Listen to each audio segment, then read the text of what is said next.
16 जनवरी 2003 NASA की Colombia space shuttle ने Florida Kennedy space centre से स्पेस के लिए एक कामयाब उड़ान भरी। इस स्पेस में भारतवर्ष की पहली महिला कल्पना चावला सहित 7 क्रू मेंबर्स थे और ये स्पेस में जाके कुछ साइंटिफिक रिसर्च करने वाले थे। मिशन को STS-107 नाम दिया गया था और ये कल्पना चावला का दूसरा स्पेस मिशन था, या कहें तो आखिरी।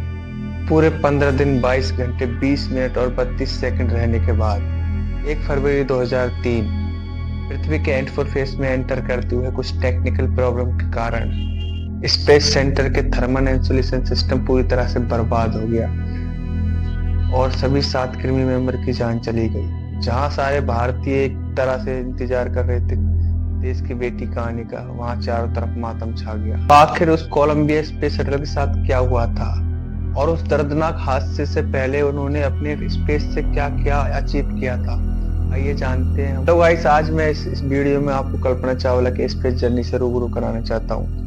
मैं हूँ चांद मोहम्मद और आप देख रहे हैं दिलसान नॉलेज। दोस्तों, ये सब तो हम जानते हैं कि कल्पना चावला इंडियन डिसेंट की पहली महिला थी स्पेस में जाने वाली, लेकिन इन्होंने वो अचीव कैसे किया था, इसकी स्टोरी बहुत दिलचस्प है।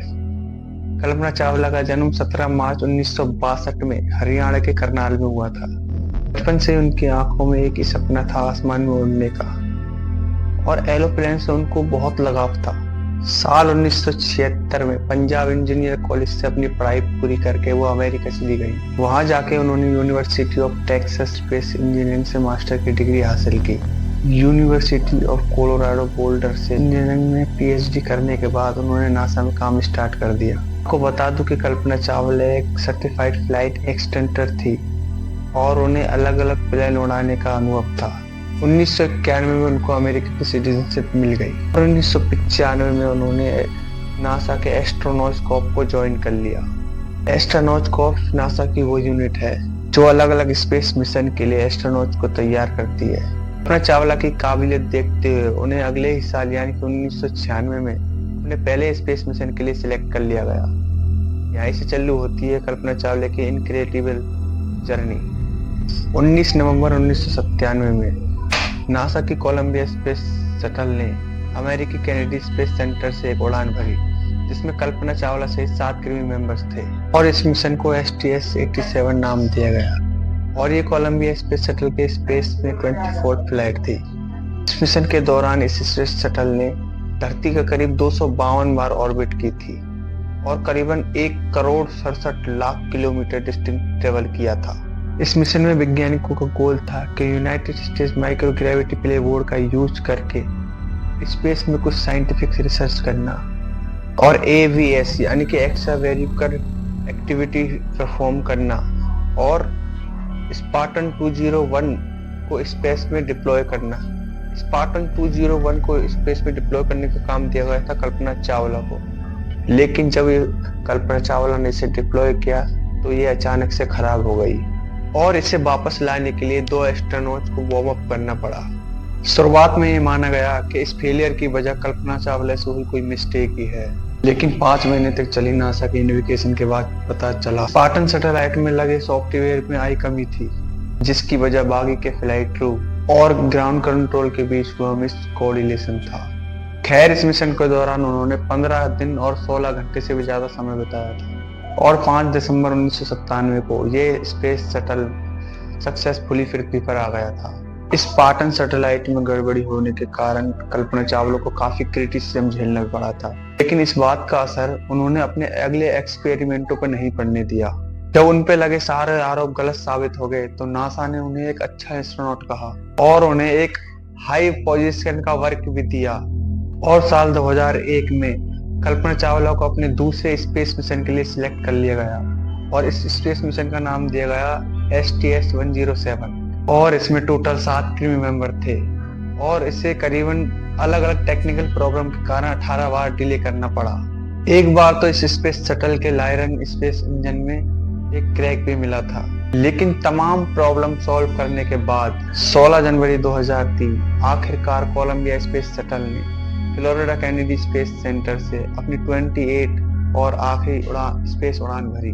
लॉन्च के टाइम इस इंस्टॉलिंग फ्यूल टैंक से एक इंसुलेशन फोम का टुकड़ा टूट गया।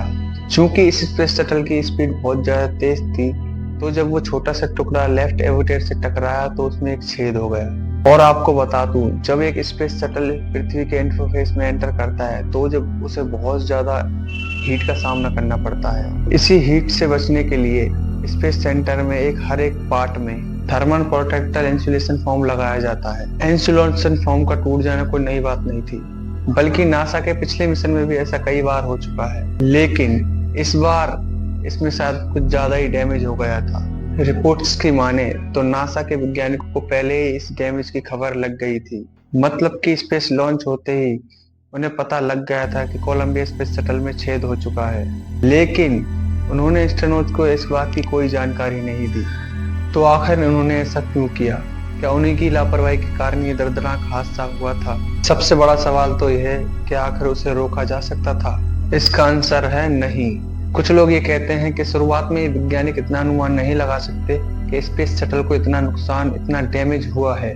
और जाहिर सी बात है, वो इतने दूर बैठ के इतना सटीक अंदाजा लगा भी नहीं सकते। और कई वैज्ञानिकों का यह कहना है कि अगर ये खबर स्पेस शटल में बैठे एस्ट्रोनॉट को लग जाती तो वो कुछ नहीं कर सकते थे, क्योंकि उसको रिपेयर करना उनके बस की बात नहीं थी। और इसके अलावा उनको इसके बारे में पहले से ही बता दिया जाता तो शायद वो घबरा जाते और स्पेस शटल समय से पहले ही दुर्घटना का शिकार हो जाता। अच्छा तो ये था कि जैसे मिशन चल रहा है उसे चलने दिया जाए और वापस आने की दुआ मांगी जाए। बहुत से लोग इसे नासा के साइंटिस्टों की लापरवाही और साजिश भी कहते हैं, लेकिन सच्चाई तो ये है कि लॉन्च के बाद उस समय कुछ नहीं किया जा सकता था। खैर 1 फरवरी 2003 कोलंबिया स्पेस शटल भारतीय समय शाम को करीबन 7:46 कैनेडी SLF रनवे 33 पर लैंड करने वाला था। 15 दिन 22 घंटे 20 मिनट और 32 सेकंड और 1 करोड़ से भी ज्यादा ट्रैवल करने के बाद अब अंतिम पड़ाव था धरती के इंटरफेस को पार करके सेफली लैंड करना। करीब 7:10 जब स्पेस शटल ने पृथ्वी के इंटरफेस में एंटर किया, वैसे ही ऑर्बिटर के हुए छेद से गर्म गैस अंदर आने लगी। वहां का थर्मल सेंसर बहुत ही ज्यादा टेम्परेचर शो करने लगा। आखिरकार उसने काम करना बंद कर दिया। देखते ही देखते पूरी स्पेस शटल का यही हाल हुआ। 7:30 बजे के करीब तक इस स्पेस शटल के अंदर का प्रेशर अनकंट्रोल हो चुका था और शायद इस समय तक सारे क्रू मेंबर बेहोश भी हो चुके थे। अगले ही 5 मिनट में स्पेस शटल के टुकड़े टुकड़े होकर अमेरिका के टेक्सास शहर पर आग का गोला बनकर बरसने लगे। नीचे की भीड़ ने जब ये देखा कि आसमान से कुछ आग के गोले गिर रहे हैं, धुआं उठ रहा है, वो मंजर इतना भयानक था कि आप सोच भी नहीं सकते। वो स्पेस मिशन जो स्पेस हिस्ट्री में एक नई कहानी लिखने वाला था, एक बुरी याद बनकर हमेशा के लिए अमर हो गया। और अमर हो गए वो 7 क्रू मेंबर्स जिन्हें उस दिन हमने खो दिया। उनमें थे mission commander Rick Husband, pilot ब्लूम McCool, Ilan Ramon, Michael Anderson, Laurel Clark और कल्पना चावला। सभी ने अपनी जान गंवा दी। 1983 में STS-107 चैलेंजर स्पेस दुर्घटना के बाद ह्यूमन स्पेस हिस्ट्री की सबसे दर्दनाक दुर्घटना माना जाता है। कल्पना चावला सहित सारे क्रू मेंबर के सम्मान में बहुत सारी चीजों का नाम रखा गया ताकि ये सातों लोग हमारी यादों में हमेशा बने रहें और आने वाली जनरेशन के लिए प्रेरणा का काम करें। आज कल्पना चावला स्पेस फ्यूचर के लिए पूरी दुनिया में एक रोल मॉडल बन चुकी है और आज के भारत के लिए वुमेन पावरमेंट का सच्चा एग्जाम्पल है।